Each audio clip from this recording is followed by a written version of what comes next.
2 Samuel chapitre 1, sur son bras et les ont apportés ici à mon Seigneur. Alors David et tous les hommes qui étaient avec lui saisirent leurs vêtements et les déchirèrent. Ils se lamentèrent, pleurèrent et jeûnèrent jusqu'au soir pour Saül et pour son fils Jonathan, pour l'armée de l'Éternel et pour la nation d'Israël, parce qu'ils étaient tombés par l'épée. David dit au jeune homme qui lui avait apporté la nouvelle, « D'où es-tu » Il répondit, « Je suis le fils d'un étranger, un Amalécite. » David lui dit, « Comment n'as-tu pas craint de porter la main sur loin de l'Éternel pour le détruire ?» Alors David appela l'un de ses hommes et dit, « Va, frappe-le. » Il le frappa et il mourut. Car David lui avait dit, « Que ton sang soit sur ta tête. Ta propre bouche a témoigné contre toi quand tu as dit, « J'ai tué loin de l'Éternel. » David prononça cette complainte sur Saül et sur son fils Jonathan. Il ordonna qu'on enseigne aux fils de Juda la complainte de l'arc. Elle est écrite dans le livre de Jacheur, une gazelle gît, abattue sur tes hauteurs, Israël. Comme sont tombés les héros, ne l'annoncez pas dans Gath, ne le publiez pas dans les rues d'Ashkelon, de peur que les filles des Philistins ne se réjouissent, de peur que les filles des incirconcis ne triomphent. Montagne de Gilboa, plus de rosée ni de pluie pour vous, plus de champs fertiles. Car là fut déshonoré le bouclier des héros, le bouclier de Saül, qui n'est plus frotté d'huile. Du sang des blessés, de la graisse des vaillants, l'arc de Jonathan n'a jamais reculé, et l'épée de Saül n'est jamais revenue sans effet. Saül et Jonathan, aimés et admirables durant leur vie, dans leur mort même, n'ont pas été séparés. Plus rapides que les aigles, plus forts que les lions. Filles d'Israël, pleurez sur Saül, qui vous revêtait d'écarlate et de parure, qui mettait des ornements d'or sur vos vêtements. Comme sont tombés les héros au milieu du combat, Jonathan gît, abattu sur tes hauteurs. Je suis dans l'angoisse à cause de toi, Jonathan, mon frère, tu m'étais infiniment cher. Ton amour était pour moi plus merveilleux que l'amour des femmes. Comme sont tombés les héros, les armes de guerre ont péri. 2 Samuel, chapitre 2. Avec le temps, David consulta l'Éternel en disant « Dois-je monter dans l'une des villes de Juda ?» L'Éternel lui répondit « Monte ». David dit « Où dois-je monter ?» Et il répondit « À Hébron ». David y monta donc avec ses 2 femmes, Achinoam de Jizreel et Abigaïl, veuve de Nabal, le Carmélite. David fit aussi monter les hommes qui étaient avec lui, chacun avec sa famille, et ils s'établirent dans les villes d'Hébron. Les hommes de Juda vinrent alors, et là ils honnirent David comme roi sur la maison de Juda. On vint informer David que c'étaient les habitants de Jabès de Galad qui avaient enseveli Saül. David envoya des messagers aux hommes de Jabès de Galad pour leur dire « Soyez bénis de l'Éternel, vous qui avez montré cette bonté envers Saül, votre maître, en l'ensevelissant. Et maintenant, que l'Éternel fasse preuve à votre égard de bonté et de fidélité. Moi aussi, je vous ferai du bien pour cela, parce que vous avez agi de la sorte. Et maintenant, montrez-vous fort et vaillant, car Saül, votre maître, est mort, et c'est moi que la maison de Juda a oint pour roi sur elle. » Cependant, Abner, fils de Ner, chef de l'armée de Saül, avait pris Ishbosheth, fils de Saül, et l'avait fait passer à Mahanaïm. Il l'établit roi sur Galaad, sur les Ashurites, sur Jizreel, sur Éphraïm, sur Benjamin et sur tout Israël. Ishbosheth, fils de Saül, avait 40 ans lorsqu'il devint roi sur Israël, et il régna 2 ans. Seule la maison de Juda resta fidèle à David. Le temps que David régna à Hébron sur la maison de Juda fut de 7 ans et 6 mois. Abner, fils de Ner, et les gens d'Ishbosheth, fils de Saül, partirent de Mahanaïm pour aller à Gabaon. Joab, fils de Tserouja, et les hommes de David sortirent aussi et les rencontrèrent près de l'étang de Gabaon. Les uns s'arrêtèrent d'un côté de l'étang, les autres de l'autre côté. Abner dit à Joab « Que quelques jeunes gens se lèvent donc et combattent devant nous. » Joab répondit « Ils se lèvent. » Ils se levèrent donc, et l'on en compta 12 pour Benjamin et pour Ishbosheth, fils de Saül, et 12 des serviteurs de David. Chacun saisit son adversaire par la tête et enfonça son épée dans le flanc de l'autre, et ils tombèrent tous ensemble. On appela ce lieu à Gabaon Helkat Hatsurim. Ce jour-là, le combat fut très rude. Abner et les hommes d'Israël furent battus par les serviteurs de David. Les 3 fils de Tserouja étaient là, Joab, Abishai et Asaël. Asaël avait les pieds légers comme une gazelle des champs. Asaël poursuivit Abner sans se détourner ni à droite ni à gauche pour le suivre. Abner regarda derrière lui et dit « Est-ce toi, Asaël ?» Il répondit « C'est moi. » Abner lui dit « Détourne-toi à droite ou à gauche, saisis-toi d'un des jeunes gens et prends ses dépouilles. » Mais Asaël ne voulut pas cesser de le poursuivre. Abner répéta encore à Asaël « Cesse de me poursuivre. Pourquoi te frapperais-je à terre? Comment ensuite lèverais-je le visage devant ton frère Joab ?» Mais il refusa de s'écarter. Alors Abner le frappa au ventre avec l'extrémité inférieure de sa lance, de sorte que la lance sortit par derrière. Il tomba là et mourut sur place. tous ceux qui arrivaient à l'endroit où Asaël était tombé et était mort s'arrêtaient. Joab et Abishai poursuivirent Abner. Le soleil se couchait lorsqu'ils arrivèrent à la colline d'Amma, qui est en face de Djash, sur le chemin du désert de Gabaon. Les Benjaminites se rallièrent derrière Abner, formèrent un seul corps et se postèrent au sommet d'une colline. Abner cria à Joab : « Le glaive dévorera-t-il toujours ? Ne sais-tu pas qu'il en résultera de l'amertume ? Jusqu'à quand tarderas-tu à dire au peuple de cesser de poursuivre ses frères ?» Joab répondit : « Dieu est vivant. Si tu n'avais pas parlé, dès le matin le peuple aurait cessé chacun de poursuivre son frère. » Alors Joab sonna de la trompette, et tout le peuple s'arrêta. Ils ne poursuivirent plus Israël et cessèrent de combattre. Abner et ses gens marchèrent toute la nuit dans la plaine, traversèrent le Jourdain, continuèrent toute la matinée et arrivèrent à Mahanaïm. Joab cessa de poursuivre Abner et rassembla toute l'armée. On trouva parmi les serviteurs de David 10 à 9 hommes manquants, en plus d'Asaël. Les serviteurs de David avaient tué 360 Benjaminites parmi les gens d'Abner. Ils emportèrent Asaël et l'enterrèrent dans le tombeau de son père à Bethléem. Joab et ses hommes marchèrent toute la nuit, et le jour les trouva à Hébron. 2 Samuel chapitre 3. La guerre entre la maison de Saül et la maison de David dura très longtemps. David allait en s'affermissant de plus en plus, tandis que la maison de Saül allait en s'affaiblissant de plus en plus. Des fils naquirent à David à Hébron. Son premier-né fut Amnon, fils d'Ahinoam de Gisraël. Le deuxième fut Kiléab, fils d'Abigaïl, veuve de Nabal de Carmel. Le troisième fut Absalom, fils de Maaka, fils de Talmaï, roi de Géshur. Le quatrième fut Adonijah, fils de Haggith. Le cinquième fut Shephatia, fils d'Abital. Et le sixième fut Yithram, fils d'Egla, femme de David. Ceux-ci naquirent à David à Hébron. Pendant la guerre entre la maison de Saül et la maison de David, Abner s'était fortifié dans la maison de Saül. Or, Saül avait eu une concubine nommée Rispa, fille d'Aja. Et Ishbosheth dit à Abner : « Pourquoi as-tu couché avec la concubine de mon père ?» Abner fut très irrité des paroles d'Ishbosheth. Il répondit : « Suis-je une tête de chien qui appartienne à Juda ? Aujourd'hui même, je garde ma fidélité à la maison de Saül, ton père, à ses frères et à ses amis. Je ne t'ai pas livré entre les mains de David, et aujourd'hui tu me reproches une faute avec cette femme. Que Dieu traite Abner avec la dernière rigueur si je n'accomplis pas pour David ce que l'Éternel lui a promis par serment, transférer le royaume de la maison de Saül et établir le trône de David sur Israël et sur Juda, depuis Dan jusqu'à Beersheba. » Ishbosheth n'osa plus dire un seul mot à Abner, car il le craignait. Alors Abner envoya des messagers de sa part dire à David : « À qui est le pays ? Fais alliance avec moi, et voici, ma main sera avec toi pour faire passer vers toi tout Israël. » David répondit : « Bien, je ferai alliance avec toi, mais j'exige de toi une seule chose, tu ne verras pas ma face sans amener Michal, fille de Saül, lorsque tu viendras me voir. » Puis David envoya des messagers à Ishbosheth, fils de Saül, pour lui dire : « Rends-moi ma femme Michal, que je me suis acquise pour 100 prépuces de Philistins. » Ishbosheth envoya la faire enlever à son mari Paltiel, fils de Laïch. Son mari s'en alla avec elle, marchant en pleurant derrière elle jusqu'à Bahurim. Alors Abner lui dit : « Va, retourne chez toi. » Et il s'en retourna. Abner parla aux anciens d'Israël et dit : « Depuis longtemps déjà, vous désiriez avoir David pour roi. Faites-le maintenant, car l'Éternel a parlé à David en disant : c'est par mon serviteur David que je délivrerai mon peuple Israël de la main des Philistins et de la main de tous ses ennemis. » Abner parla aussi personnellement aux Benjaminites. Puis il alla à Hébron raconter à David tout ce que Israël et toute la maison de Benjamin avaient résolu de faire. Quand Abner, accompagné de 20 hommes, arriva auprès de David à Hébron, David fit un festin pour Abner et pour les hommes qui étaient avec lui. Abner dit à David : « Je me lèverai et j'irai rassembler tout Israël vers mon seigneur le roi, afin qu'il fasse alliance avec toi et que tu règnes sur tout ce que ton âme désire. » David congédia Abner, qui s'en alla en paix. À ce moment précis, les hommes de David et Joab revinrent d'une expédition et ramenèrent avec eux un grand butin. Abner n'était plus auprès de David à Hébron, car David l'avait renvoyé et il était parti en paix. Quand Joab et toute la troupe qui était avec lui arrivèrent, on lui annonça que Abner, fils de Ner, était venu vers le roi, que le roi l'avait renvoyé et qu'il était parti en paix. Joab alla trouver le roi et dit : « Qu'as-tu fait ? Voilà, Abner est venu vers toi, pourquoi l'as-tu renvoyé et laissé partir ? Tu connais Abner, fils de Ner, c'est pour te tromper qu'il est venu, pour connaître tes allées et venues et savoir tout ce que tu fais. » Joab sortit de chez David et envoya des messagers après Abner. Ils le firent revenir du puits de Sira à l'insu de David.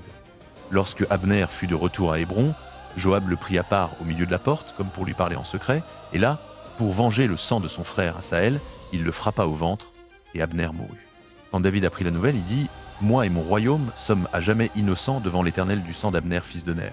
Que ce sang retombe sur la tête de Joab et sur toute la maison de son père. » Il ne manque jamais dans la maison de Joab quelqu'un qui souffre d'écoulement ou de lèpre, qui s'appuie sur un bâton, qui tombe par l'épée ou qui manque de pain.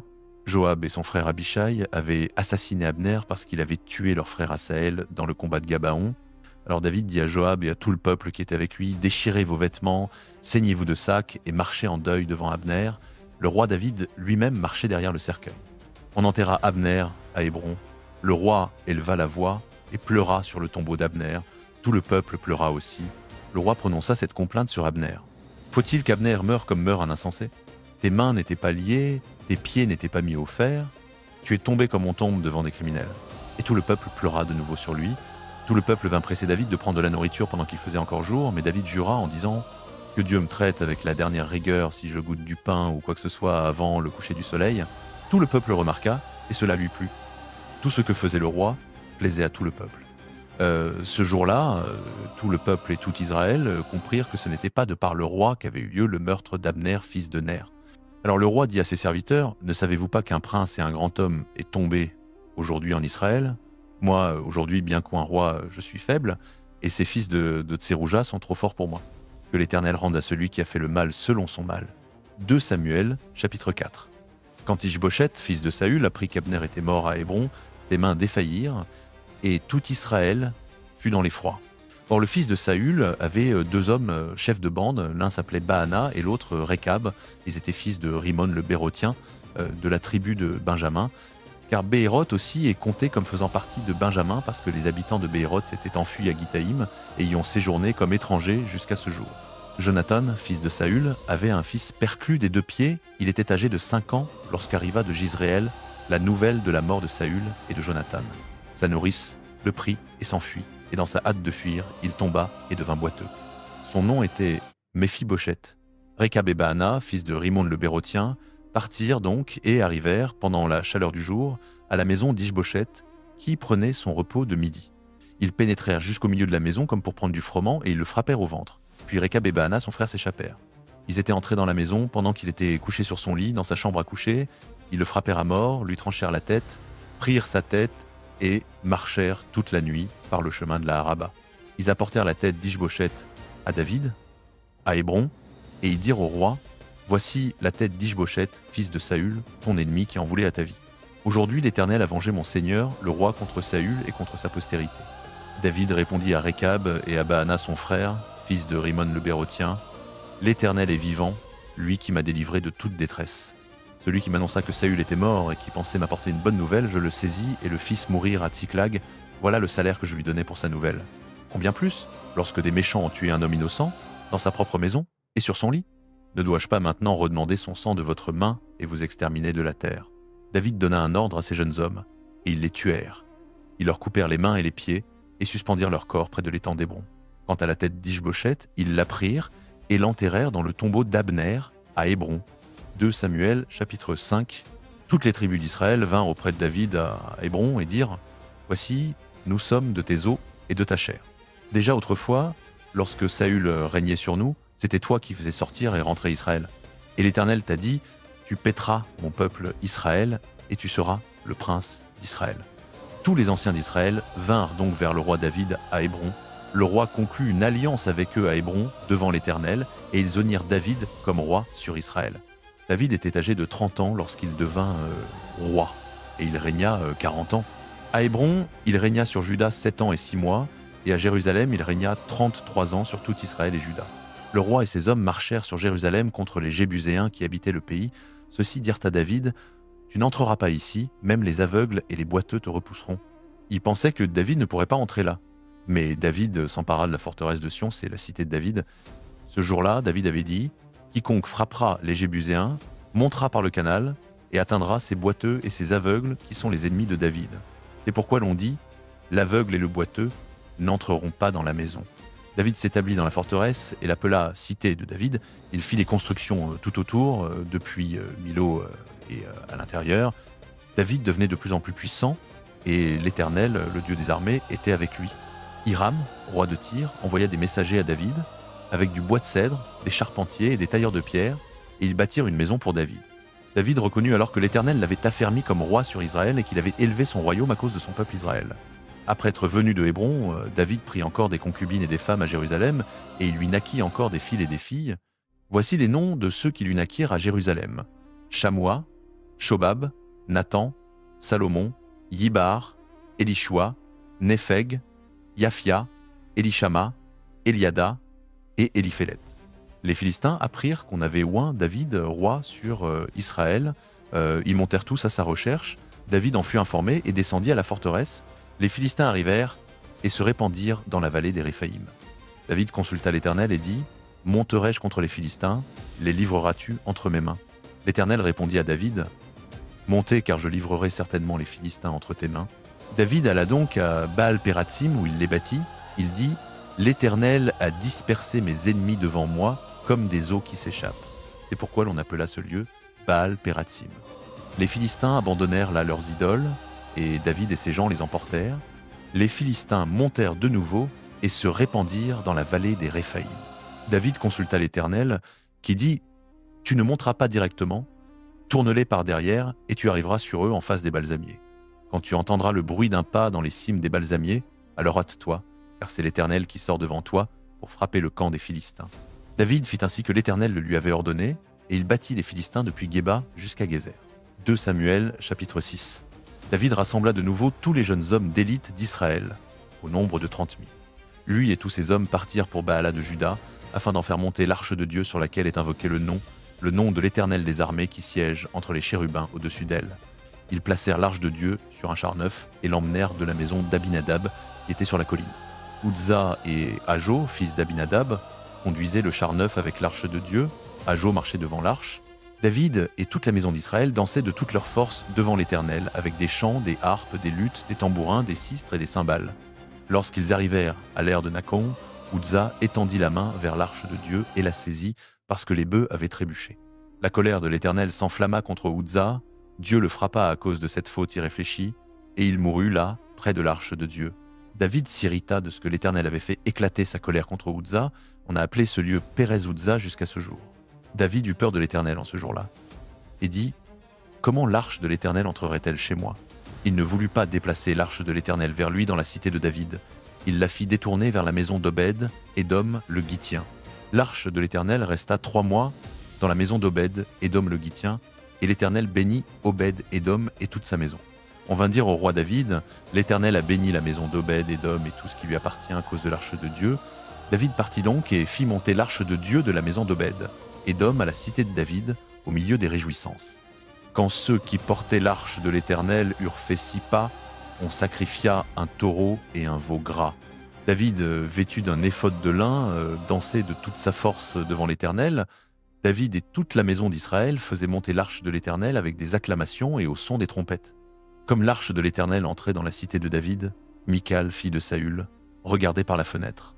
Elle vit le roi David sauter et danser devant l'Éternel, et elle le méprisa dans son cœur. On amena l'arche de l'Éternel, et on la posa à sa place, au milieu de la tente que David avait dressée pour elle. Puis David offrit des holocaustes et des sacrifices de communion devant l'Éternel. Après avoir achevé d'offrir les holocaustes et les sacrifices de communion, il bénit le peuple au nom de l'Éternel des armées. Il distribua à tout le peuple, à toute la multitude d'Israël, hommes et femmes, à chacun un pain, une portion de viande et un gâteau de raisin sec. Ensuite tout le peuple s'en alla, chacun dans sa maison. David s'en retourna pour bénir sa maison. Michal, fille de Saül, sortit à sa rencontre et dit : « Comme il s'est honoré aujourd'hui, le roi d'Israël, en se découvrant aux yeux des servantes de ses serviteurs, comme se découvrirait n'importe quel homme de rien. » David répondit à Michal : « C'est devant l'Éternel que j'ai dansé. Lui qui m'a choisi de préférence à ton père et à toute sa maison pour m'établir chef sur le peuple de l'Éternel, sur Israël, c'est devant l'Éternel que je danserai. Je m'abaisserai encore plus que cette fois, et je serai vil à mes propres yeux. Mais auprès des servantes dont tu parles, auprès d'elles je serai en honneur. » Et Michal, fille de Saül, n'eut point d'enfant jusqu'au jour de sa mort. 2 Samuel chapitre 7. Après que le roi fut installé dans son palais et que l'Éternel lui eut donné du repos de tous ses ennemis d'alentour, il dit à Nathan le prophète : « Voici, j'habite dans une maison de cèdre, et l'arche de Dieu habite au milieu d'une tente. » Nathan répondit au roi : « Va, fais tout ce que tu as dans le cœur, car l'Éternel est avec toi. » Mais, cette même nuit, la parole de l'Éternel fut adressée à Nathan en ces termes : « Va dire à mon serviteur David, ainsi parle l'Éternel, est-ce toi qui me bâtirais une maison pour que j'y habite ? Je n'ai point habité dans une maison depuis le jour où j'ai fait monter les enfants d'Israël hors d'Égypte jusqu'à ce jour. J'ai voyagé sous une tente et dans un tabernacle. Partout où j'ai marché avec tous les enfants d'Israël, ai-je une seule fois parlé à quelqu'un des juges d'Israël à qui j'avais ordonné de paître mon peuple Israël en disant « Pourquoi ne me bâtissez-vous pas une maison de cèdre ?»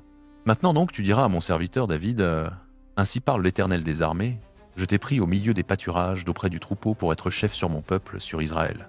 J'ai été avec toi partout où tu as marché.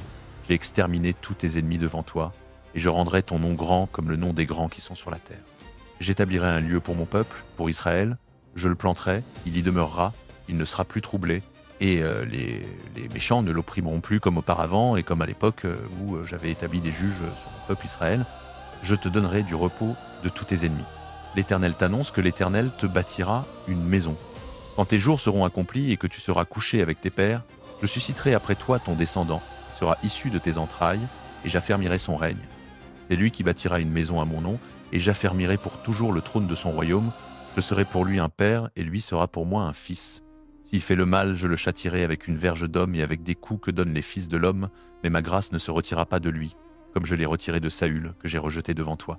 Ta maison et ton règne seront assurés à jamais devant moi, ton trône sera affermi pour toujours. Nathan rapporta à David toutes les paroles de cette révélation. Alors le roi David entra, s'assit devant l'Éternel et dit « Qui suis-je, Seigneur Éternel, et quelle est ma maison, pour que tu m'aies fait parvenir jusqu'ici ?» Et encore cela a-t-il été peu de choses à tes yeux, Seigneur Éternel. Tu as aussi parlé de la maison de ton serviteur pour les temps lointains, et tu daignes considérer un homme selon la loi des hommes, Seigneur Éternel. Que pourrais-tu dire de plus, David? Tu connais ton serviteur, Seigneur Éternel. C'est à cause de ta parole et selon ton cœur que tu as accompli toutes ces grandes choses pour les faire connaître à ton serviteur, que tu es grand, Seigneur Éternel. Car nul n'est semblable à toi, et il n'y a point d'autre Dieu que toi, selon tout ce que nous avons entendu de nos oreilles. Et quelle est la nation sur la terre qui soit comme ton peuple, comme Israël, que Dieu est allé racheter pour en former son peuple, pour se faire un nom et pour accomplir en sa faveur ces grandes choses et ces prodiges, en chassant devant ton peuple, que tu as racheté d'Égypte, des nations et leurs dieux, tu as affermi ton peuple Israël pour qu'il soit ton peuple à jamais, et toi, Éternel, tu es devenu son Dieu. Maintenant donc, Éternel Dieu, fais subsister à jamais la parole que tu as prononcée sur ton serviteur et sur sa maison, et agis selon ta parole, afin que ton nom soit magnifié à jamais et qu'on dise « L'Éternel des armées est Dieu sur Israël », et que la maison de ton serviteur David soit affermie devant toi. Car toi, Éternel des armées, Dieu d'Israël, tu as révélé à ton serviteur en disant « Je te bâtirai une maison ». C'est pourquoi ton serviteur a trouvé le courage de t'adresser cette prière. Maintenant, Seigneur Éternel, tu es Dieu, tes paroles sont vérité, et tu as annoncé ce bien à ton serviteur. Veuille donc bénir la maison de ton serviteur, afin qu'elle subsiste à jamais devant toi, car c'est toi, Seigneur Éternel, qui as parlé, et par ta bénédiction, la maison de ton serviteur sera bénie à jamais. 2 Samuel, chapitre 8. Avec le temps, David bâtit les Philistins et les soumit. Il enleva Métagama de la main des Philistins. David bâtit aussi les Moabites. Il les fit coucher par terre et les mesura au cordeau. 2 cordeaux pour ceux qu'on devait faire mourir et un cordeau entier pour ceux qu'on devait laisser en vie. Les Moabites devinrent sujets de David et lui payèrent un tribut. David bâtit Hadadézer, fils de Rehob, roi de Tsoba, lorsqu'il alla rétablir sa domination sur le fleuve Euphrate. David lui prit 1700 cavaliers et 20 000 hommes de pied.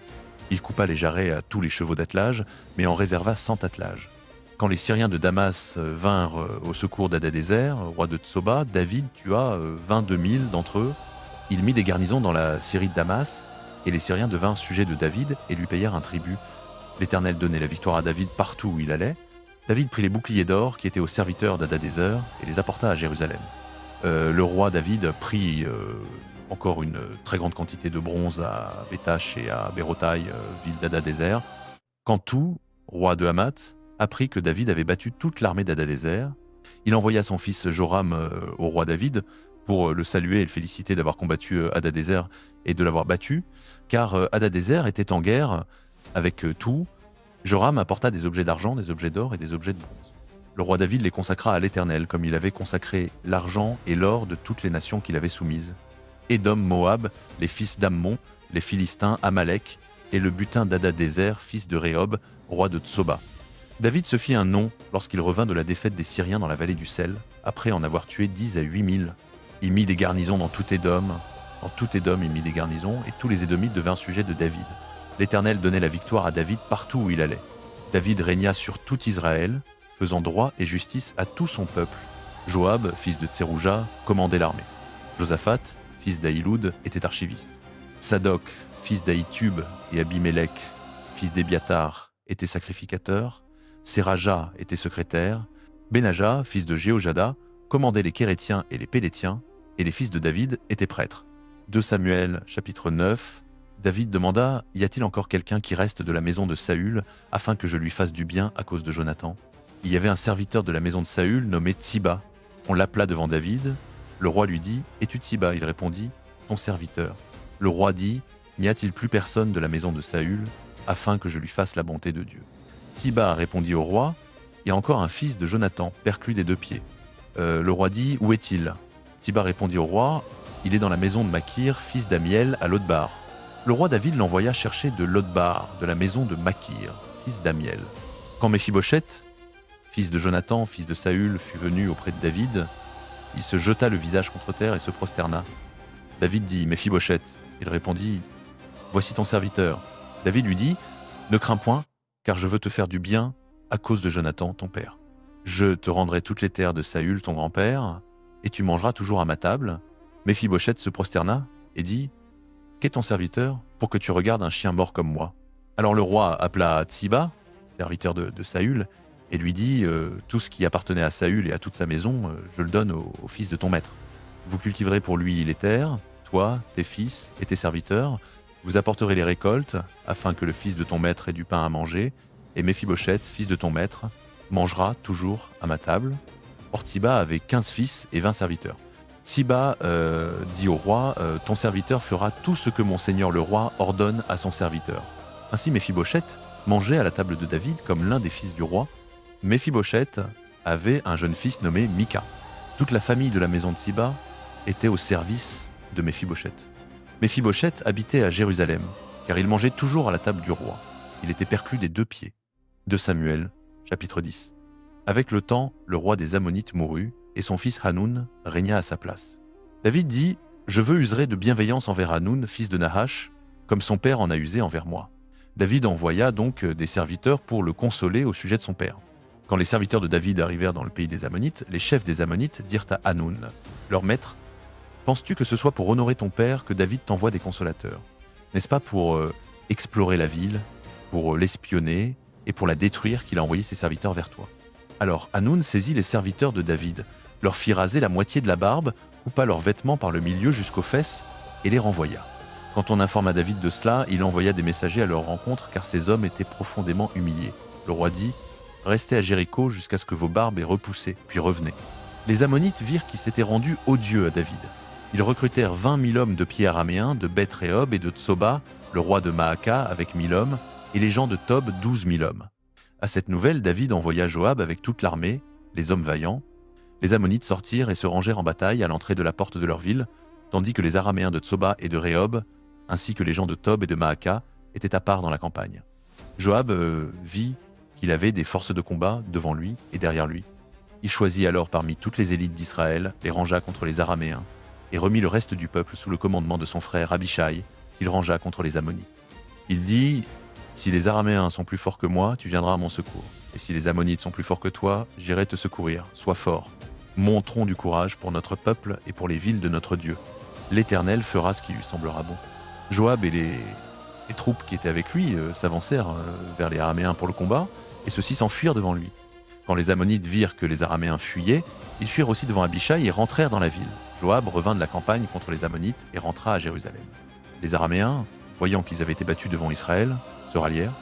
Hadadézer envoya chercher des Araméens de l'autre côté du fleuve Euphrate. Ils arrivèrent à Élam sous le commandement de Shobak, chef de l'armée d'Hadadézer. On l'annonça à David, qui rassembla tout Israël, passa le Jourdain et vint à Élam. Les Araméens se rangèrent en face de David et livrèrent combat contre lui. Mais ils fuirent devant Israël. David tua aux Araméens 700 chars et 40 000 hommes de pied. Il frappa aussi Shobak, le chef de leur armée, qui mourut là. Tous les rois vassaux d'Hadadézer, voyant qu'ils avaient été battus devant Israël, firent la paix avec les Israélites et leur furent assujettis, et les Araméens n'osèrent plus secourir les Ammonites. 2 Samuel, chapitre 11. Au temps où les rois partent en campagne, David envoya Joab avec ses serviteurs et tout Israël. Ils ravagèrent le pays des fils d'Ammon et assiégèrent Rabat, tandis que David restait à Jérusalem. Un soir, David se leva de sa couche et se promena sur le toit de la maison du roi. Du toit, il aperçut une femme qui se baignait. Cette femme était très belle. David envoya prendre des informations sur cette femme. On lui dit c'est Bethsabée, fille d'Eliam, femme d'Uri le Hittite. Alors David envoya des messagers pour la prendre. Elle vint chez lui et il coucha avec elle. Elle se purifiait justement de son impureté. Puis elle retourna dans sa maison. La femme devint enceinte et fit dire à David je suis enceinte. David envoya dire à Joab envoie-moi Uri le Hittite. Joab envoya Uri à David. Quand Uri fut arrivé auprès de lui, David lui demanda comment se portait Joab, le peuple et la guerre. Puis David dit à Uri descends dans ta maison et lave tes pieds. Uri sortit du palais du roi et un présent du roi le suivit. Mais Uri se coucha à l'entrée du palais du roi avec tous les serviteurs de son maître et ne descendit pas dans sa maison. On le rapporta à David en disant Uri n'est pas descendu dans sa maison. David dit à Uri ne reviens-tu pas de campagne? Pourquoi n'es-tu pas descendu dans ta maison? Uri répondit à David l'arche Israël et Juda habitent sous des tentes. Mon seigneur Joab et les serviteurs de mon seigneur campent en plein champ. Et moi, j'entrerai dans ma maison pour manger et boire et pour coucher avec ma femme. Par ta vie et par la vie de ton âme, je ne ferai pas une telle chose. David dit à Uri reste ici encore aujourd'hui et demain je te renverrai. Uri resta à Jérusalem ce jour-là et le lendemain, David l'invita à manger et à boire devant lui et il l'enivra. Le soir, Uri sortit pour se coucher sur sa couche avec les serviteurs de son maître. Il ne descendit pas dans sa maison. Le matin, David écrivit une lettre à Joab et l'envoya par l'intermédiaire d'Uri. Il écrivit dans la lettre « Placez Uri là où le combat sera le plus violent, puis retirez-vous de derrière lui, afin qu'il soit frappé et qu'il meure. » Joab, qui assiégeait la ville, plaça Uri à l'endroit où il savait que se trouvaient les plus vaillants. Les gens de la ville firent une sortie et combattirent contre Joab. Il y eut des morts parmi le peuple, parmi les serviteurs de David, et Uri le Hittite mourut aussi. Joab envoya rapporter à David toutes les nouvelles du combat. Il donna cet ordre au messager « Quand tu auras fini de raconter au roi tout ce qui concerne le combat, si la colère du roi monte et qu'il te dise « Pourquoi vous êtes-vous approché de la ville pour combattre? Ne saviez-vous pas qu'on tire de dessus la muraille? Qui a frappé Abimélec, fils de Jérub-Béchet? N'est-ce pas une femme qui a jeté sur lui du haut de la muraille une meule de moulin, si bien qu'il est mort à Thèbes? Pourquoi vous êtes-vous approché de la muraille? Alors tu diras ton serviteur Uri le Hittite est mort aussi. » Le messager partit. À son arrivée, il rapporta à David tout ce que Joab lui avait ordonné. Le messager dit à David « Ces gens ont eu l'avantage sur nous, ils avaient fait une sortie contre nous dans les champs, mais nous les avons repoussés jusqu'à l'entrée de la porte. Les archers ont tiré sur tes serviteurs du haut de la muraille, et plusieurs serviteurs du roi sont morts, ton serviteur Uri le Hittite est mort aussi. » David dit au messager « Tu parleras ainsi à Joab, que cela ne te chagrine pas, car l'épée dévore tantôt l'un, tantôt l'autre. Redouble ton attaque contre la ville et détruis-la. Tu lui parleras ainsi pour l'encourager. » La femme d'Uri apprit que son mari était mort et elle mena le deuil sur son mari. Quand le deuil fut passé, David l'envoya chercher et la recueillit dans sa maison. Elle devint sa femme et lui enfanta un fils. Ce que David avait fait déplut à l'Éternel. 2 Samuel, chapitre 12. L'Éternel envoya Nathan vers David. Il vint auprès de lui et lui dit « Il y avait dans une ville 2 hommes, l'un riche et l'autre pauvre. Le riche avait des brebis et des bœufs en très grand nombre. Le pauvre n'avait rien du tout qu'une petite brebis qu'il avait achetée. Il la nourrissait. Elle grandissait chez lui avec ses enfants, mangeait de son pain, buvait dans sa coupe, dormait dans son sein. Elle était pour lui comme une fille. Un voyageur arriva chez l'homme riche, mais celui-ci épargna de prendre de ses brebis ou de ses bœufs pour préparer un repas au voyageur qui était venu chez lui. Il prit la brebis du pauvre et l'apprêta pour l'homme qui était venu chez lui. David s'enflamma d'une grande colère contre cet homme et dit à Nathan « L'Éternel est vivant. L'homme qui a fait cela mérite la mort. Il remboursera la brebis au quadruple parce qu'il a fait une pareille chose et qu'il a été sans pitié. » Alors Nathan dit à David « Tu es cet homme-là? Ainsi parle l'Éternel, le Dieu d'Israël. Je t'ai oint roi sur Israël. Je t'ai délivré de la main de Saül. Je t'ai donné la maison de ton maître. J'ai mis les femmes de ton maître dans ton sein. Je t'ai donné la maison d'Israël et de Juda. Et si cela avait été peu, j'y aurais encore ajouté. Pourquoi donc as-tu méprisé la parole de l'Éternel en faisant ce qui est mal à ses yeux? Tu as frappé par l'épée Uri le Hittite, tu as pris sa femme pour en faire ta femme, et lui, tu l'as tué par l'épée des fils d'Amon. Maintenant l'épée ne s'éloignera jamais de ta maison parce que tu m'as méprisé et que tu as pris la femme d'Uri le Hittite pour en faire ta femme. Ainsi parle l'Éternel, voici, je vais faire sortir de ta propre maison le malheur contre toi. Je prendrai tes femmes sous tes yeux et je les donnerai à un autre qui est près de toi. et il couchera avec tes femmes à la vue de ce soleil. Toi, tu as agi en secret, moi, je ferai cela devant tout Israël et à la face du soleil. » David dit à Nathan, « J'ai péché contre l'Éternel. » Nathan répondit à David, « L'Éternel pardonne ton péché, tu ne mourras pas. Seulement parce que tu as fait blasphémer les ennemis de l'Éternel en commettant cette action, le fils qui t'est né mourra certainement. » Nathan s'en alla dans sa maison. L'Éternel frappa l'enfant que la femme d'Uri avait enfanté à David, et il fut dangereusement malade. David implora Dieu pour l'enfant, il jeûna strictement, et quand il rentrait, il passait la nuit couché par terre. Les anciens de sa maison insistaient auprès de lui pour le faire lever de terre, mais il ne voulut pas et ne mangea rien avec eux. Le 7e jour, l'enfant mourut. Les serviteurs de David craignaient de lui annoncer que l'enfant était mort, car ils se disaient « Quand l'enfant vivait encore, nous lui avons parlé, et il ne nous a pas écoutés. Comment lui dirons-nous que l'enfant est mort ? Il pourrait se faire du mal. » David s'aperçut que ses serviteurs chuchotaient entre eux, et il comprit que l'enfant était mort. Il dit à ses serviteurs, « L'enfant est-il mort ?» Ils répondirent, « Il est mort. » Alors David se leva de terre, se lava, s'oignit et changea de vêtements. Il entra dans la maison de l'Éternel et se prosterna.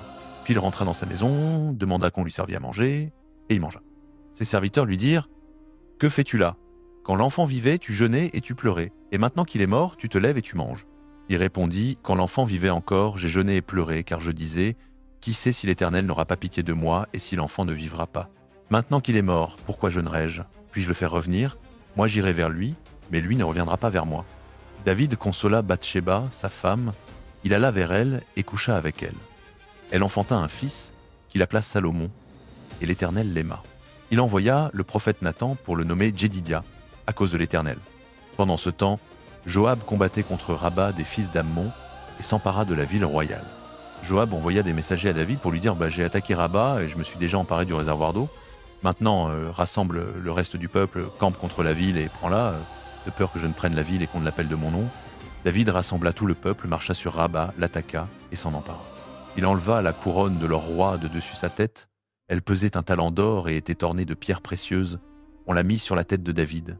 Il emporta de la ville un très grand butin. Il fit sortir les habitants qui s'y trouvaient et les mit aux scies, aux pics de fer et aux haches de fer, et les fit passer par les fours à briques. Il traita de même toutes les villes des fils d'Ammon. Puis David et tout le peuple retournèrent à Jérusalem. 2 Samuel, chapitre 13. Avec le temps, Amnon, fils de David, s'éprit de Tamar, la belle-sœur d'Absalom, autre fils de David.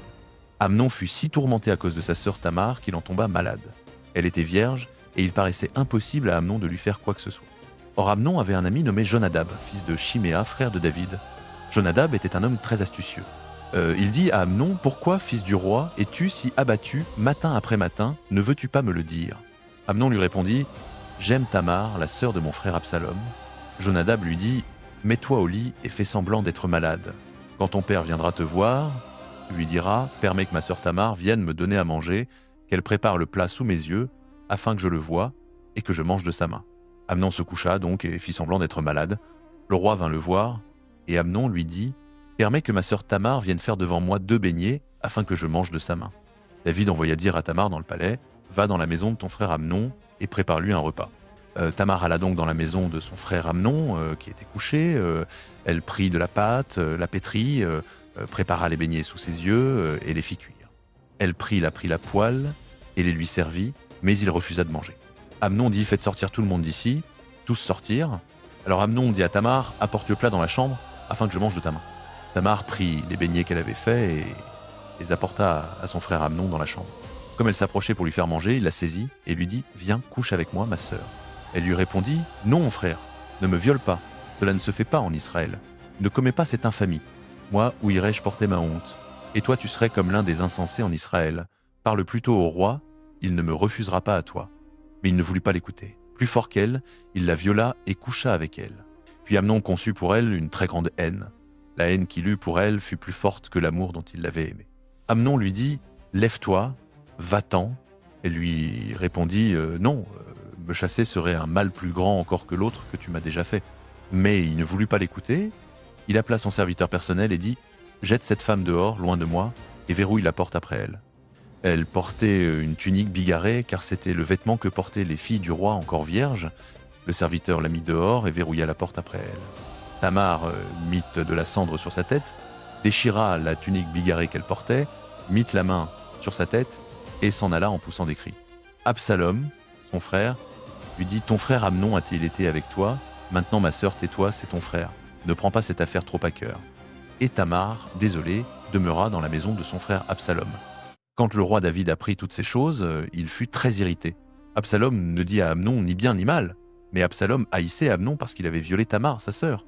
2 ans après, comme Absalom avait les tondeurs à Baal-Hatzor, près d'Éphraïm, il invita tous les fils du roi. Absalom alla trouver le roi et dit « Voici ton serviteur à l'étondeur. Que le roi et ses serviteurs viennent avec ton serviteur. » Le roi répondit à Absalom « Non, mon fils, nous n'irons pas tous, nous te serions à charge. » Absalom insista, mais le roi ne voulut pas aller. Il le bénit toutefois. Absalom dit « Si ce n'est pas toi, permets du moins que mon frère Amnon vienne avec nous. » Le roi lui dit « Pourquoi irait-il avec toi ?» Mais Absalom insista tant que le roi laissa partir avec lui Amnon et tous les fils du roi. Absalom donna cet ordre à ses serviteurs « Attention, quand Amnon sera égayé par le vin et que je vous dirai « Frappez Amnon, vous le mettrez à mort. Ne craignez rien. N'est-ce pas moi qui vous l'ordonne? Soyez forts et courageux. » Les serviteurs d'Absalom traitèrent Amnon comme Absalom l'avait ordonné. Alors tous les fils du roi se levèrent, montèrent chacun sur sa mule et s'enfuirent. Comme ils étaient en chemin, le bruit parvint à David qu'Absalom avait tué tous les fils du roi et qu'il n'en restait pas un seul. Le roi se leva, déchira ses vêtements et se coucha par terre. Tous ses serviteurs se tenaient là, les vêtements déchirés. Mais Jonadab, fils de Chiméa, frère de David, prit la parole et dit que mon seigneur ne pense pas qu'on ait tué tous les jeunes gens, fils du roi. Il n'y a qu'Amnon de mort. C'était le dessein arrêté d'Absalom depuis le jour où Amnon a violé Tamar, sa sœur. Que mon seigneur le roi ne se mette donc pas en tête que tous les fils du roi sont morts. Il n'y a qu'Amnon de mort. Cependant, Absalom s'était enfui. Le guetteur qui était en sentinelle leva les yeux, regarda, et voici qu'une troupe nombreuse descendait par le chemin de l'ouest, du côté de la montagne. Le guetteur vint l'annoncer au roi en disant « J'ai vu des hommes descendant du chemin de Horonaïm, du côté de la montagne. » Jonadab dit au roi « Voici les fils du roi qui arrivent, il en est comme ton serviteur l'a dit. » Comme il achevait de parler, voici que les fils du roi arrivèrent. Ils élevèrent la voix et pleurèrent, et le roi aussi, et tous ses serviteurs pleurèrent abondamment. Absalom s'enfuit et alla chez Talmaï, fils d'Amihud, roi de Géshur. Le roi David pleura longtemps son fils. Absalom, après s'être enfui à Géshur, y resta 3 ans. Et le roi David cessa de poursuivre Absalom, car il s'était consolé de la mort d'Amnon. 2 Samuel, chapitre 14. Joab, fils de Tserouja, s'aperçut que le cœur du roi était tourné vers Absalom.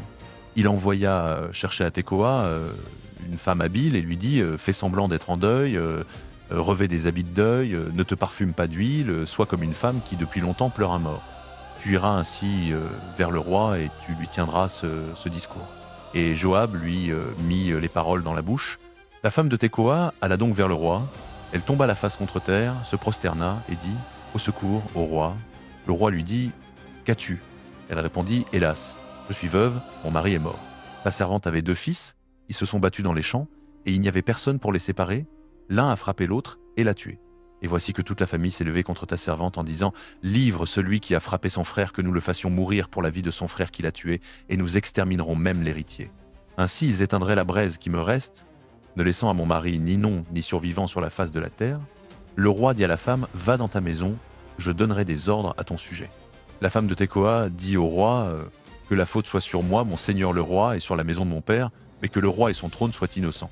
Le roi répondit « Si quelqu'un te dit quelque chose, amène-le-moi, et il ne te touchera plus. » Elle dit que le roi prononce l'invocation de l'Éternel son Dieu afin que le vengeur du sang n'augmente pas la ruine et qu'on ne fasse pas périr mon fils.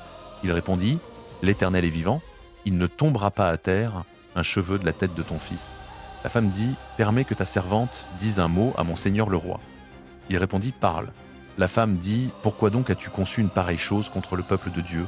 En tenant ce discours, le roi se condamne lui-même, puisqu'il ne fait pas revenir celui qui l'a banni.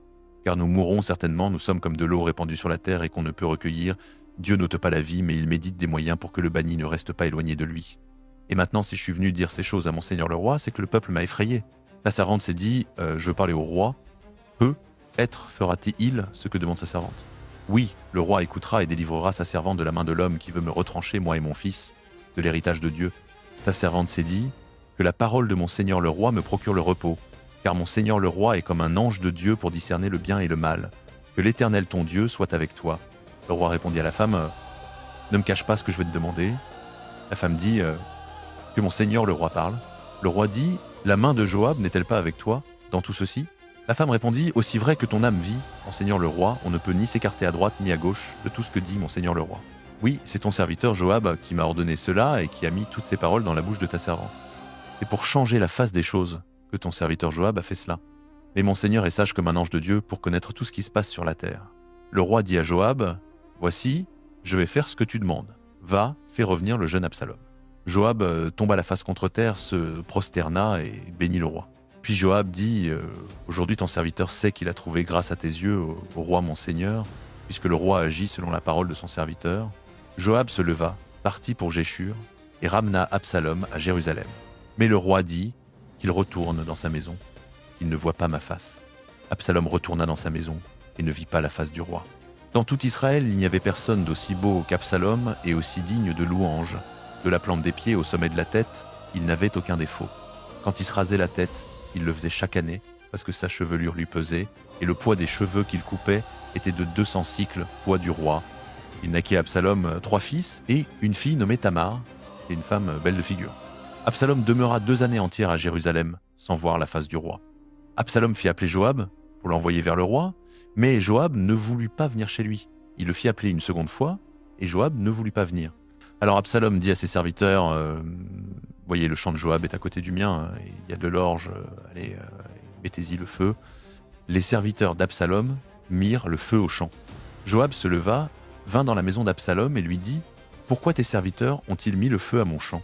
Absalom répondit à Joab « Je t'avais fait dire, viens ici que je t'envoie vers le roi pour lui dire « Pourquoi suis-je revenu de Géshur ? Il vaudrait mieux pour moi que j'y fusse encore.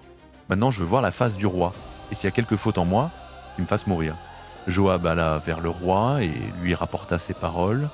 Le roi appela Absalom, qui vint vers le roi et se prosterna la face contre terre devant lui. Et le roi embrassa Absalom. 2 Samuel, chapitre 15. Avec le temps, Absalom se procura un char, des chevaux et 50 hommes qui couraient devant lui. Il se levait de bon matin et se tenait à côté du chemin de la porte.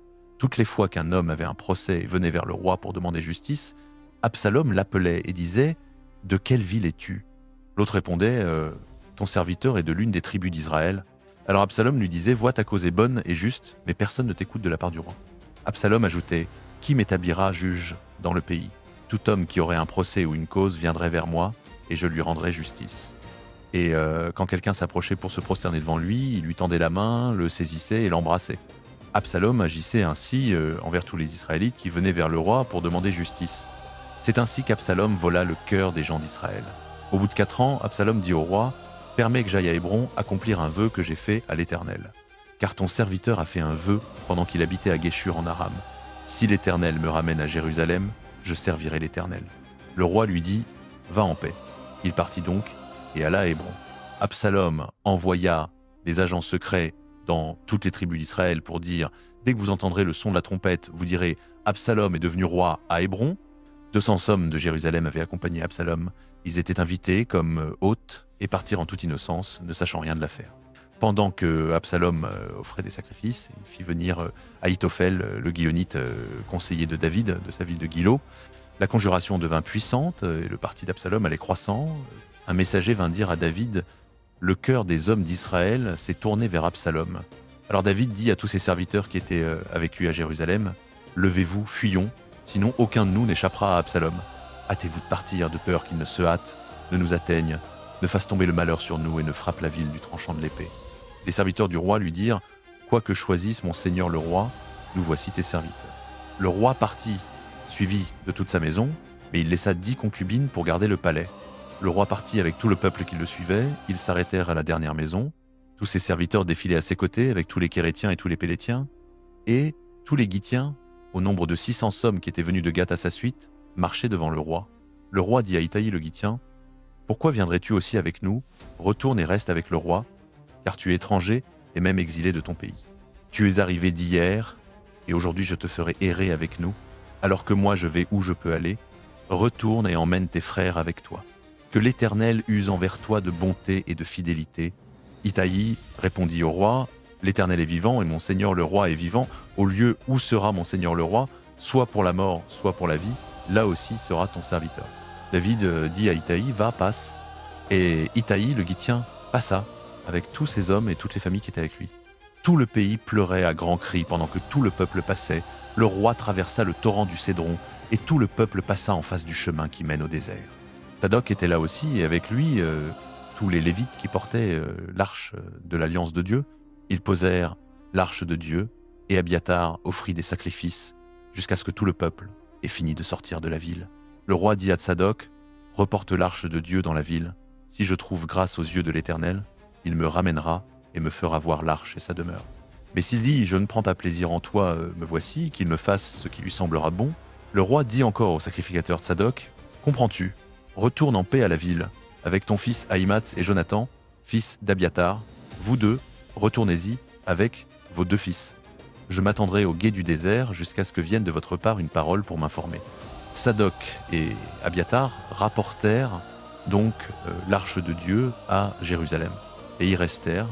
David montait la montée des Oliviers, montant et pleurant, il avait la tête couverte et marchait nu-pied. Tout le peuple qui était avec lui se couvrit aussi la tête et montait en pleurant.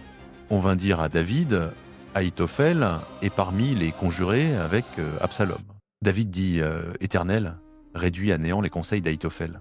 Lorsque David fut arrivé au sommet, là où l'on se prosterne devant Dieu, voici que Hushaï l'Archite vint au-devant de lui, la tunique déchirée et la tête couverte de terre. David lui dit, si tu passes avec moi, tu seras à charge pour moi. Mais si tu retournes à la ville et que tu dises à Absalom, ô roi, je serai ton serviteur comme j'ai été autrefois le serviteur de ton père, ainsi maintenant je serai ton serviteur, tu réduiras à néant, pour moi, le conseil d'Ahitophel. Les sacrificateurs Tsadok et Abiatar ne seront-ils pas là avec toi? Tout ce que tu entendras de la maison du roi, tu le diras aux sacrificateurs Tsadok et Abiatar. Voici leurs deux fils sont avec eux. Ahimaatz, fils de Tsadok, et Jonathan, fils d'Abiatar, vous m'enverrez par eux tout ce que vous aurez entendu. Hushaï, l'ami de David, entra dans la ville au moment où Absalom faisait son entrée à Jérusalem. 2 Samuel chapitre 6. Quand David eut un peu dépassé le sommet, voici que Tsiba, serviteur de Méphibosheth, vint au-devant de lui avec une couple d'ânes battés, chargés de 200 pains, 100 masses de raisins secs, 100 masses de figues sèches et une outre de vin. Le roi dit à Tsiba, que veux-tu faire de cela? Tsiba répondit, les ânes sont pour la maison du roi, pour monter.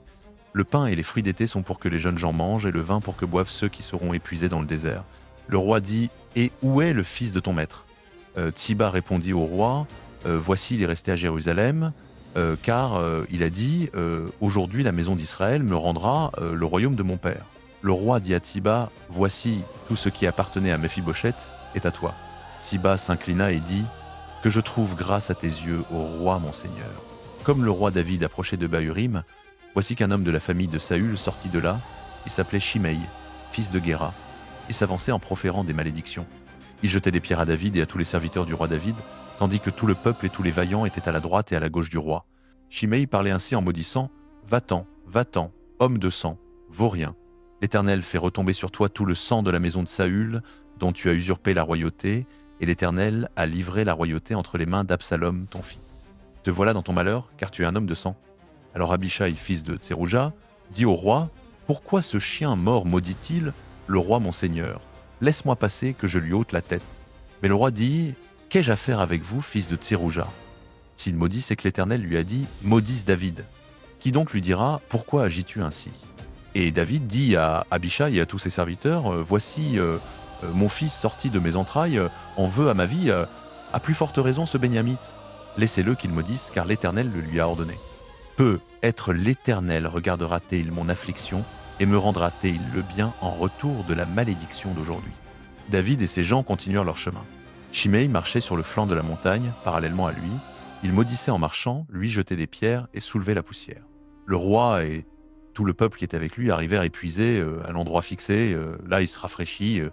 Cependant, Absalom et tout le peuple, les hommes d'Israël, entrèrent dans Jérusalem. Ahitophel était avec lui.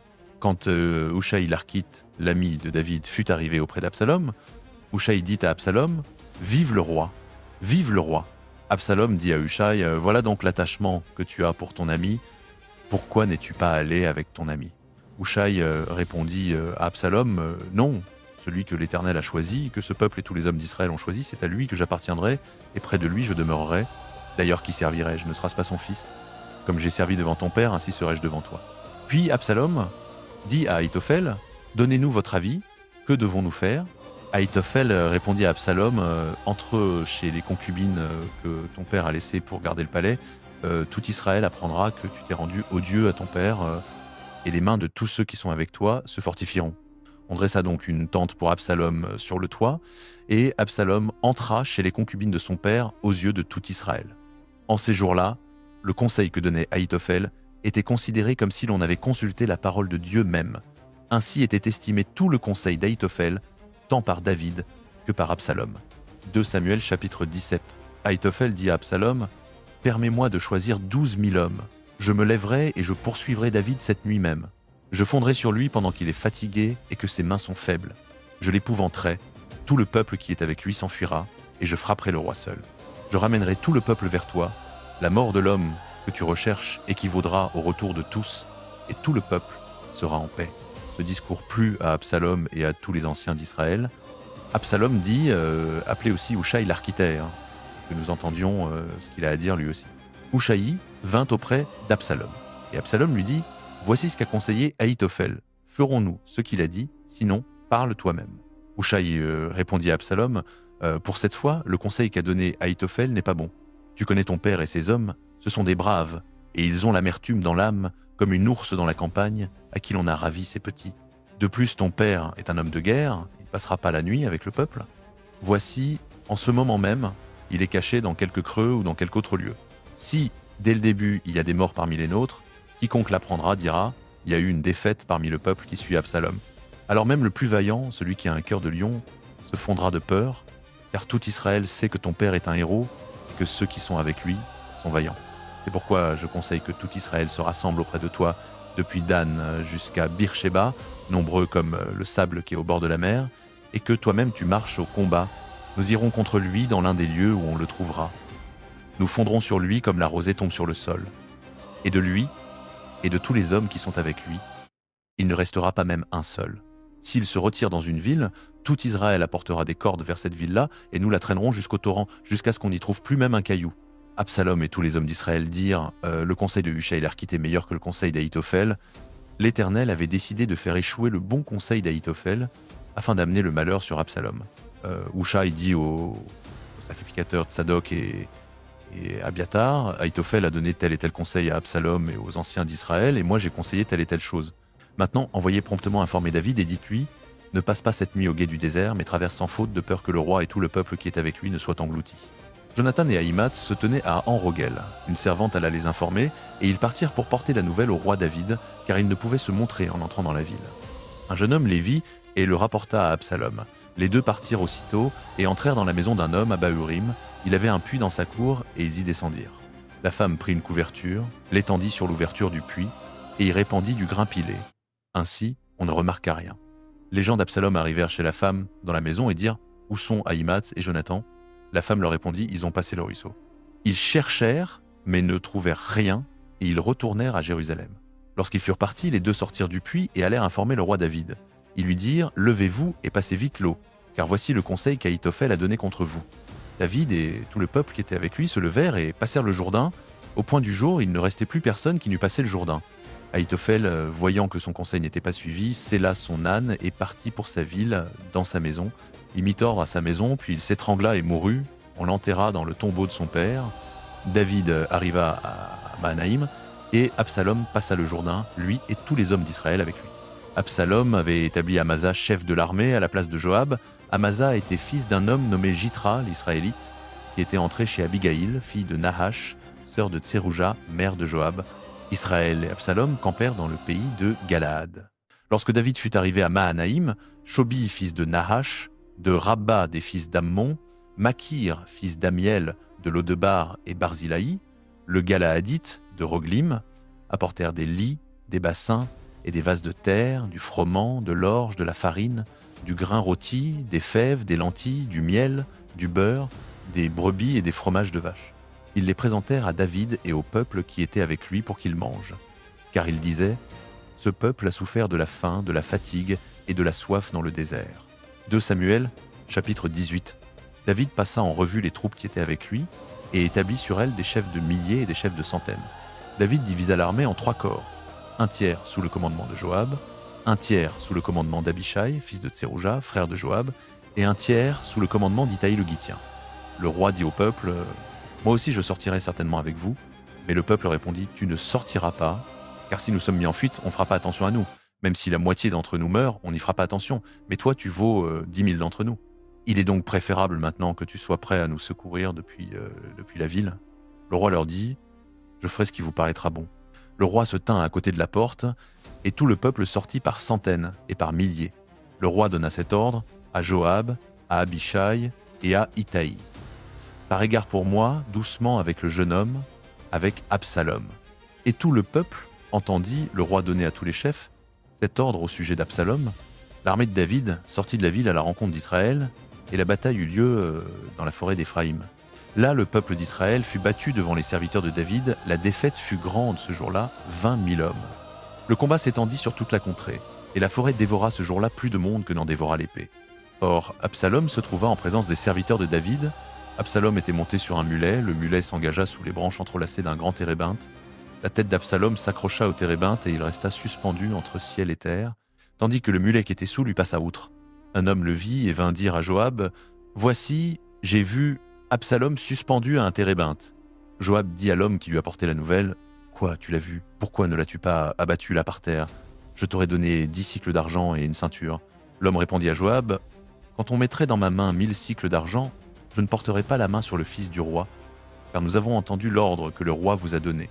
À toi, à Abishai et à Itaï, par égard pour moi, protéger le jeune homme Absalom. Si j'avais agi perfidement au péril de ma vie, rien n'aurait pu rester caché au roi, et toi-même, tu te serais tenu à l'écart. » Joab dit « Je ne vais pas perdre ainsi mon temps avec toi. » Il prit 3 javelots dans sa main et les enfonça dans le cœur d'Absalom, alors qu'il était encore vivant au milieu du térébinthe. 10 jeunes gens, écuyers de Joab, entourèrent Absalom, le frappèrent et l'achevèrent. Alors Joab fit sonner de la trompette, et le peuple revint de la poursuite d'Israël, car Joab retint le peuple. On prit Absalom, on le jeta dans une grande fosse au milieu de la forêt, et l'on éleva sur lui un très grand monceau de pierre. Tout Israël s'enfuit, chacun dans sa tente. De son vivant, Absalom s'était dressé une stèle dans la vallée du roi, car il se disait « Je n'ai pas de fils pour perpétuer le souvenir de mon nom ». Il avait appelé la stèle de son nom, on l'appelle encore aujourd'hui le monument d'Absalom. Ahimaatz, fils de Tsadok, dit « Permets que je cours porter au roi la bonne nouvelle que l'Éternel lui a fait justice en le délivrant de la main de ses ennemis. » Joab lui répondit « Tu ne seras pas aujourd'hui le porteur de bonnes nouvelles, tu en porteras une autre fois, mais aujourd'hui tu n'en porteras pas parce que le fils du roi est mort. » Puis Joab dit au Couchite « Va, annonce au roi ce que tu as vu. » Le Couchite se prosterna devant Joab et partit en courant. Ahimaatz, fils de Tsadok, dit encore à Joab « Quoi qu'il arrive, permets-moi, je te prie, de courir aussi après le Couchite. » Joab répondit « Pourquoi veux-tu courir, mon fils? Tu n'auras pas de récompense pour cette nouvelle. » Il dit « Quoi qu'il arrive, je veux courir. » Joab lui dit « Cours !» Ahimaatz courut par le chemin de la plaine et dépassa le Couchité. David était assis entre les 2 portes. La sentinelle monta sur le toit de la porte, vers la muraille, elle leva les yeux, regarda, et voici qu'un homme courait tout seul. La sentinelle cria et avertit le roi. Le roi dit s'il est seul, il apporte une bonne nouvelle. Et l'homme approchait toujours plus près. La sentinelle vit un autre homme qui courait, elle cria au portier « Voici encore un homme qui court tout seul. » Le roi dit « Lui aussi apporte une bonne nouvelle. » La sentinelle dit « Je vois la manière de courir du premier, il court comme Ahimaatz, fils de Tsadok. » Le roi dit « C'est un homme de bien, il vient avec une bonne nouvelle. » Ahimaatz cria et dit au roi « Tout va bien. » Il se prosterna devant le roi, le visage contre terre, et dit « Béni soit l'Éternel ton Dieu, qui a livré les hommes qui avaient levé la main contre mon seigneur le roi. » Le roi dit « Le jeune homme Absalom est-il sain et sauf ?» Ahimaatz répondit « J'ai vu une grande agitation quand Joab envoyait le serviteur du roi et moi ton serviteur, mais je ne sais pas ce que c'était. » Le roi dit « Mets-toi de côté, tiens-toi là. » Il se mit de côté et resta debout. Voici que le Couchite arriva et dit « Bonne nouvelle au roi mon seigneur, l'Éternel t'a fait justice aujourd'hui en te délivrant de la main de tous ceux qui s'étaient levés contre toi. » Le roi dit au Couchite « Le jeune homme Absalom est-il sain et sauf ?»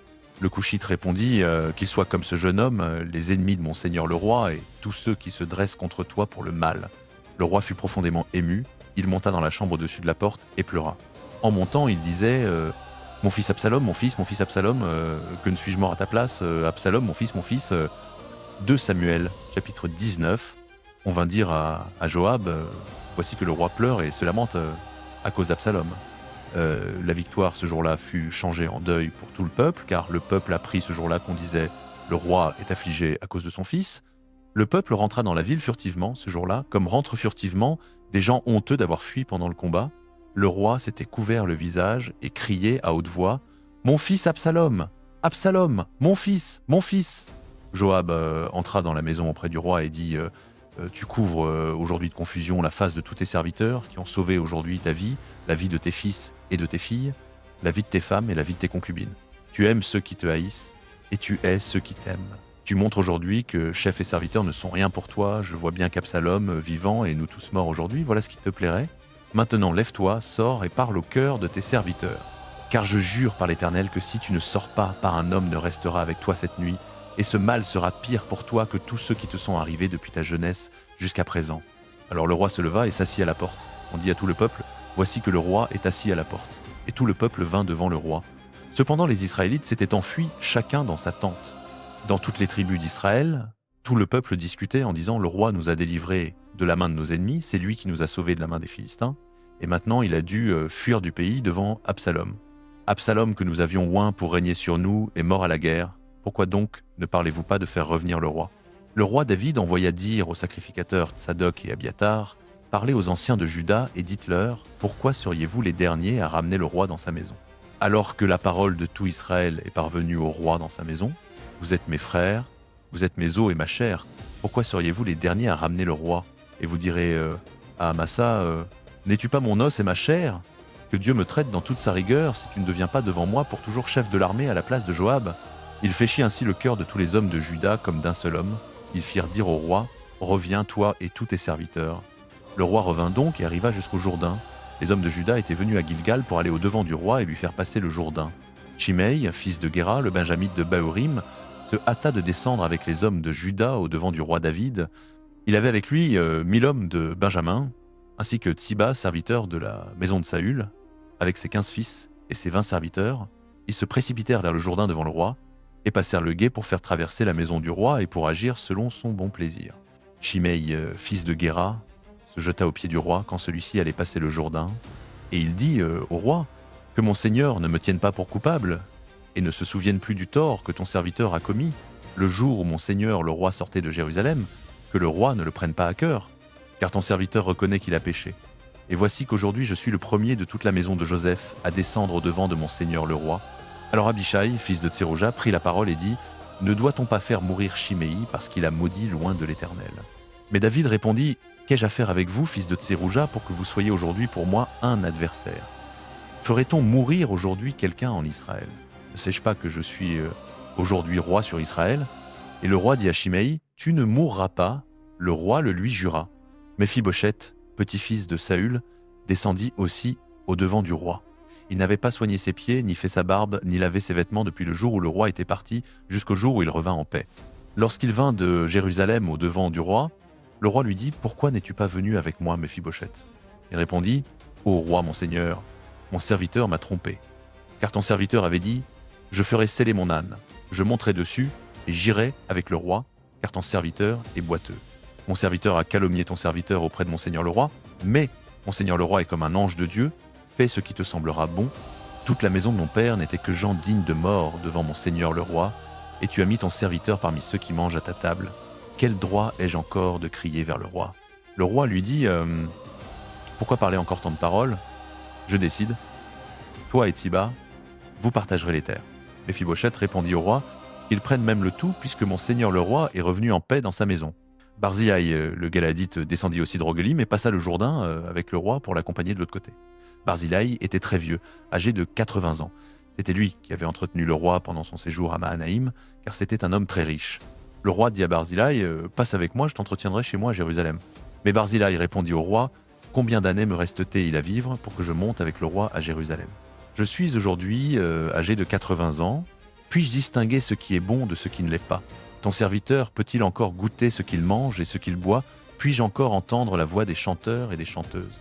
Pourquoi ton serviteur serait-il encore à charge à mon seigneur, le roi ?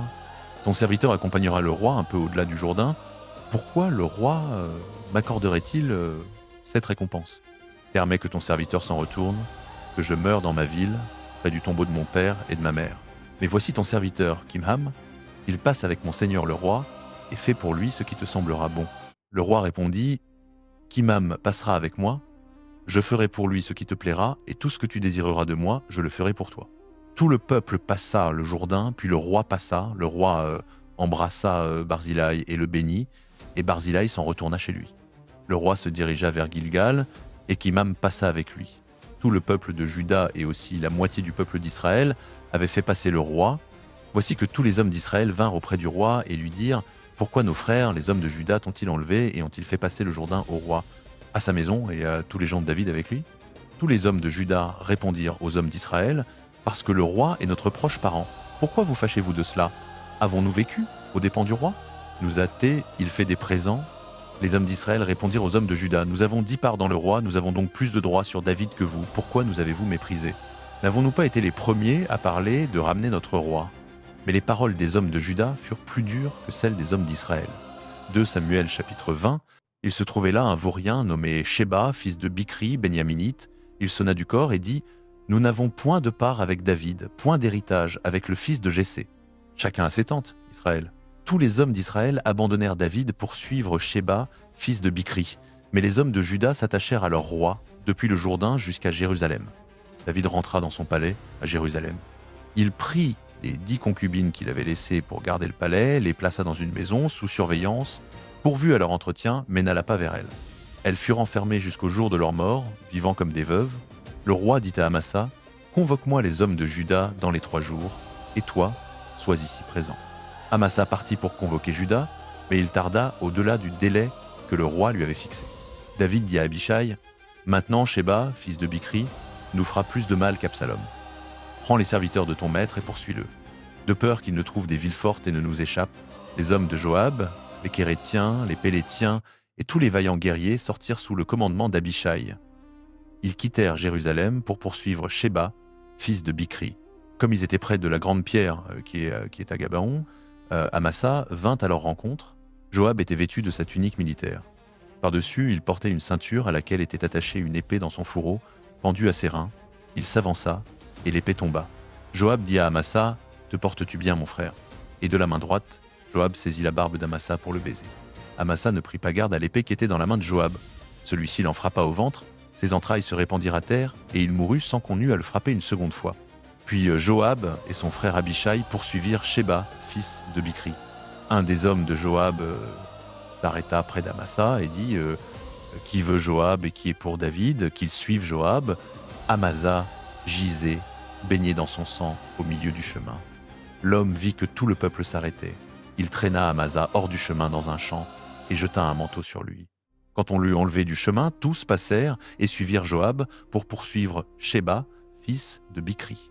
Sheba avait traversé toutes les tribus d'Israël jusqu'à Abel-Beth-Maaka et tout le pays des Bichrites, ils s'étaient rassemblés et l'avaient suivi.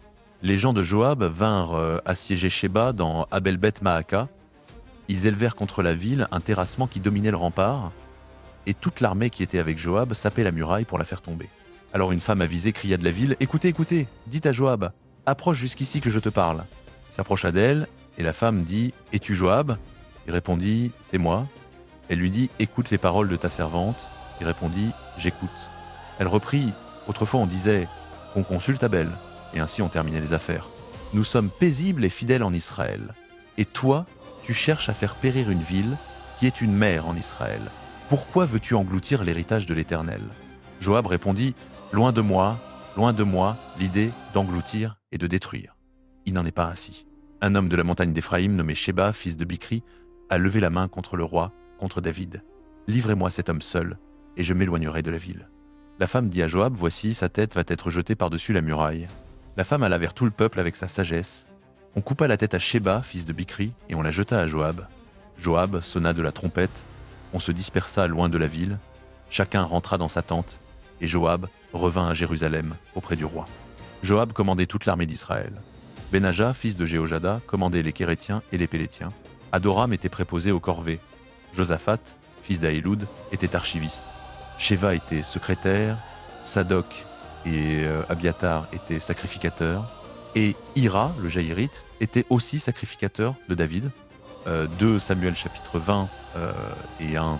Du temps de David, il y eut une famine qui dura 3 années de suite.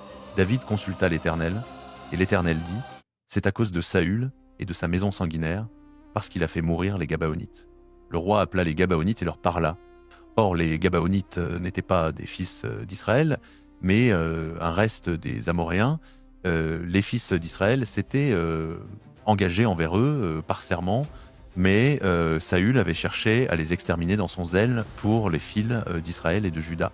David dit aux Gabaonites, « Que ferai-je pour vous, et avec quoi ferai-je expiation, afin que vous bénissiez l'héritage de l'Éternel » Les Gabaonites lui répondirent, « Ce n'est pas pour nous une question d'argent ni d'or avec Saül et sa maison, et nous n'avons le droit de faire mourir personne en Israël. » Il dit, « Que demandez-vous que je fasse pour vous ?»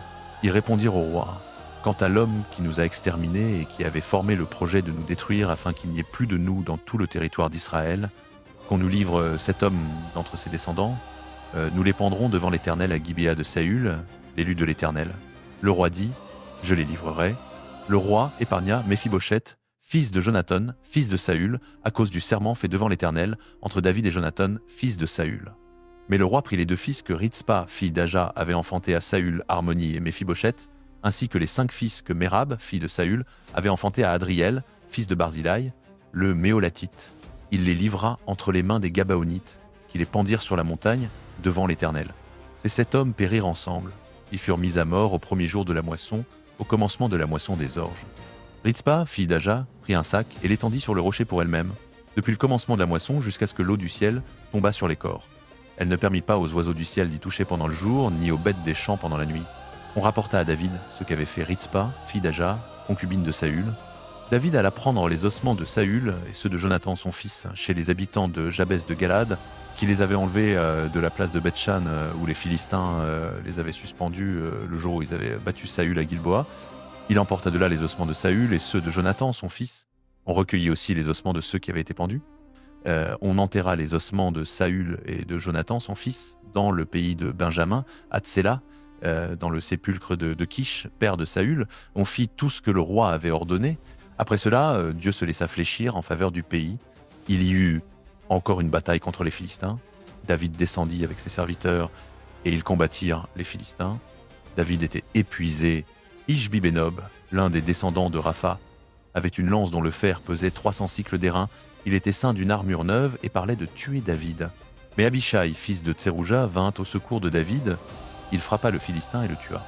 Alors les gens de David, lui, jurèrent en disant « Tu ne sortiras plus avec nous à la guerre, de peur que tu n'éteignes la lampe d'Israël. » Il y eut ensuite une autre bataille contre les Philistins, à Gob. Alors Sibécaï, le Rouchatite, tua Saph, l'un des descendants de Rapha. Il y eut encore une autre bataille à Gob contre les Philistins. Elanan, fils de Jaare-Orégim, de Bethléem, tua Goliath le Gittien, qui avait une lance dont le bois était comme une ensouple de tisserand. Il y eut encore une bataille à Gath. Il s'y trouva un homme de haute taille, qui avait 6 doigts à chaque main et 6 orteils à chaque pied, 24 en tout. Lui aussi était descendant de Rapha.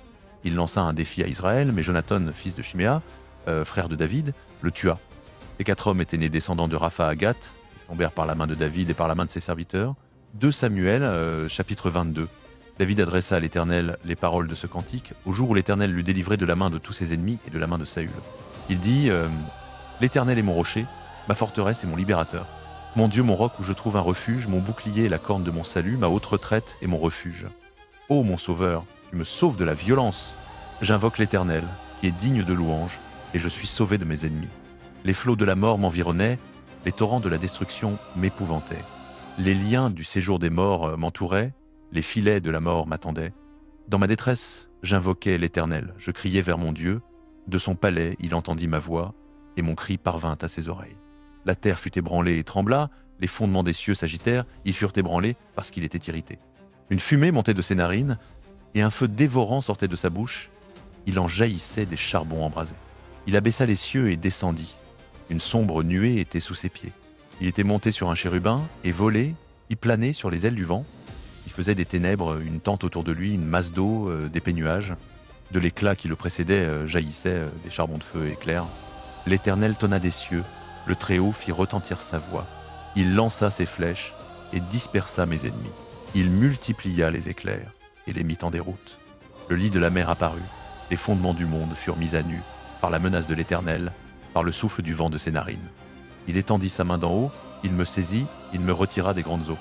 Il me délivra de mon puissant ennemi, de ceux qui me haïssaient, car ils étaient plus forts que moi. Il m'avait surpris au jour de mon malheur, mais l'Éternel fut mon appui.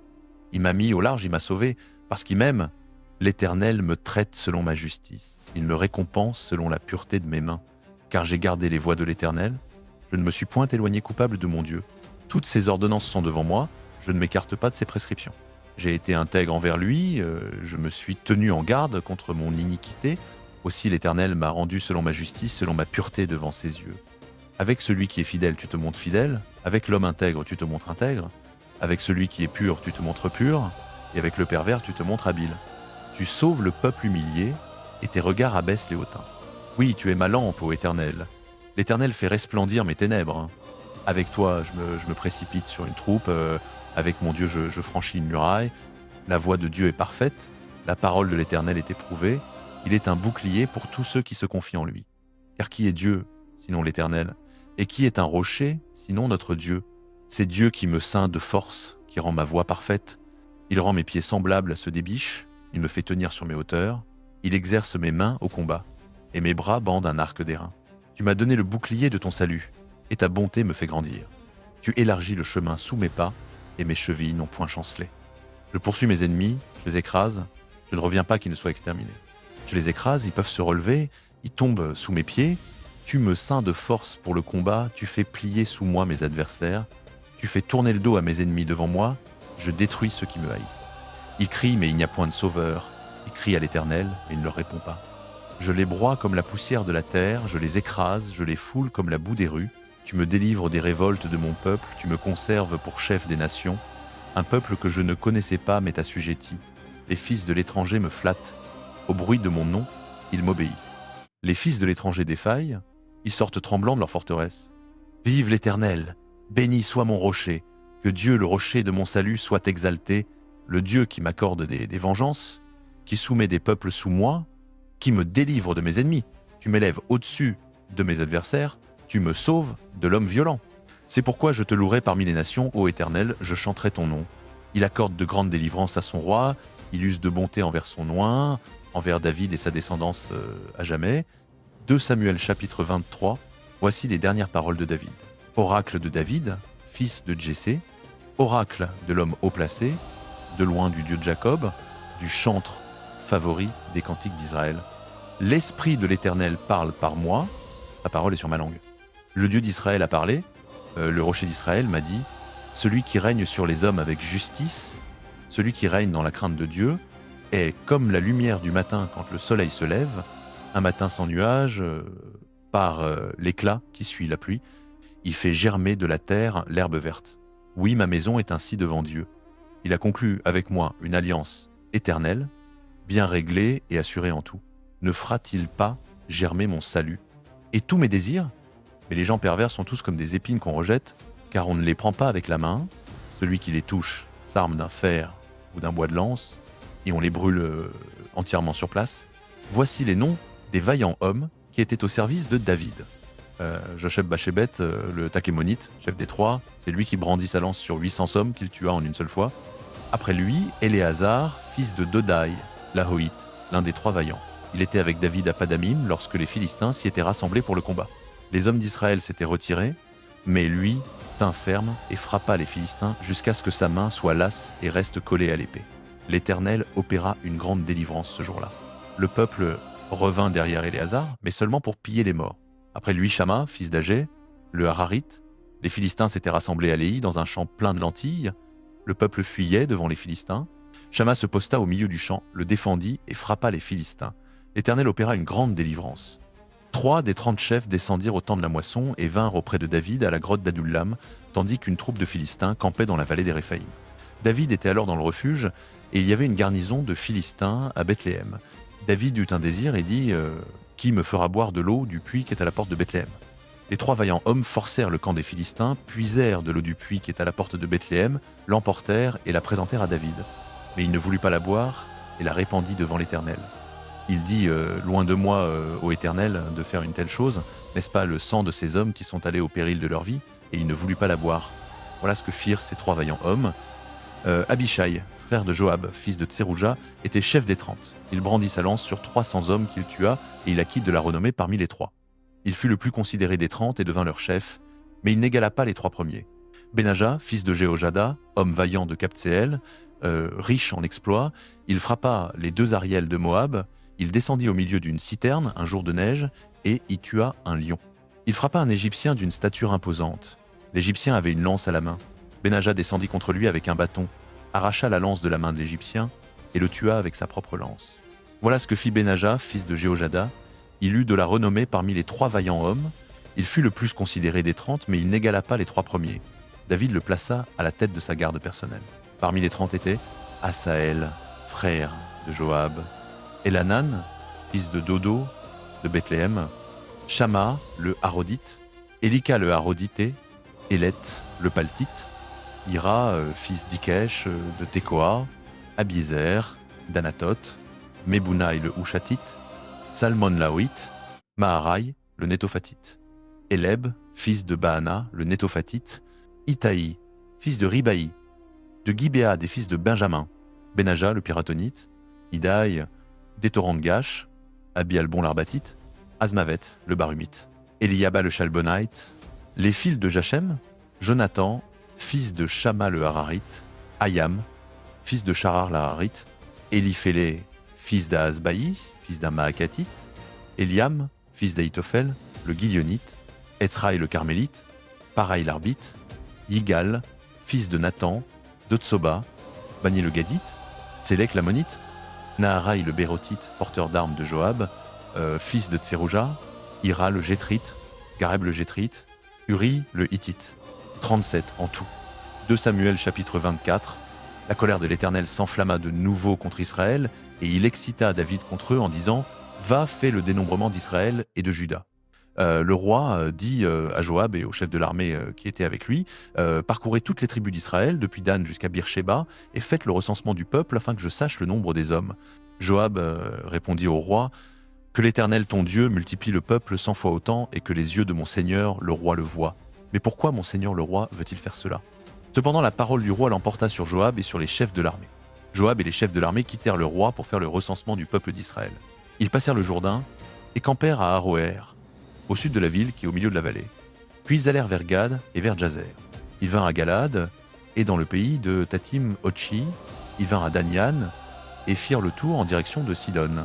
Ils vinrent à la forteresse de Tyr et dans toutes les villes des Éviens et des Cananéens. Enfin ils sortirent vers le Negev de Juda, à Beersheba. Ils parcoururent ainsi tout le pays et au bout de 9 mois et 20 jours, ils revinrent à Jérusalem. Joab remit au roi le résultat du recensement du peuple. Il y avait en Israël 800 000 hommes de guerre tirant l'épée et en Juda 500 000 hommes. Après qu'il eut dénombré le peuple, le cœur de David lui fit des reproches.